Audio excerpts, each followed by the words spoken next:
হেলাল আপনার থানায় ঢুকতে পারবেন। আপনার থানা চালায় হেলাল। হেলালের বাবা আগে চাকরি করতো।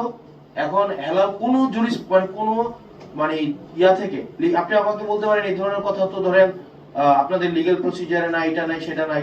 আপনাদের এই জায়গায় থানায় এগুলা জিনিসগুলো ঘটছে, প্রত্যেক দিন ঘটছে। এবং থানায় হেলাল আপনার থানায় ঢুকতে পারবেন। আজকের পর থেকে আপনার থানা চালাবেন আপনি, আপনার থানা আপনার আইন অনুযায়ী চলবে। এবং থানার যারা সদস্য তারা হচ্ছে আপনার যারা আইন শৃঙ্খলা বা পুলিশ আছেন, আপনার আন্ডারে যারা পুলিশ আছেন তারা হচ্ছে আপনার থানা চালাবে।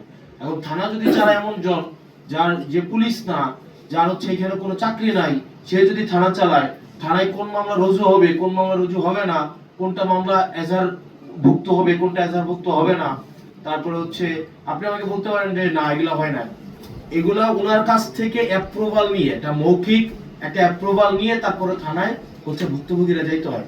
আমি আপনার কাছে যত সহজে যাইতে পারি, স্বাভাবিকভাবে একটা ভুক্তভোগী এভাবে যাইতে পারে না। আমি আপনার কাছে যে সহজে আসতে পারি, একটা স্বাভাবিক ভুক্তভোগী, একটা গ্রামের ভুক্তভোগী স্বাভাবিকভাবে পুলিশ সম্পর্কে একটা স্টিগমা আছে, একটা ভয় কাজ করে। এটা একদিনে স্বাভাবিকভাবে যে পুলিশ তারা চাচ্ছে তাদের ইমেজ রিগেইন করতে, মানুষের ফ্রেন্ডলি হইতে, এটা চেষ্টা করছে এবং আমরা এটাকে অ্যাপ্রিশিয়েট করি।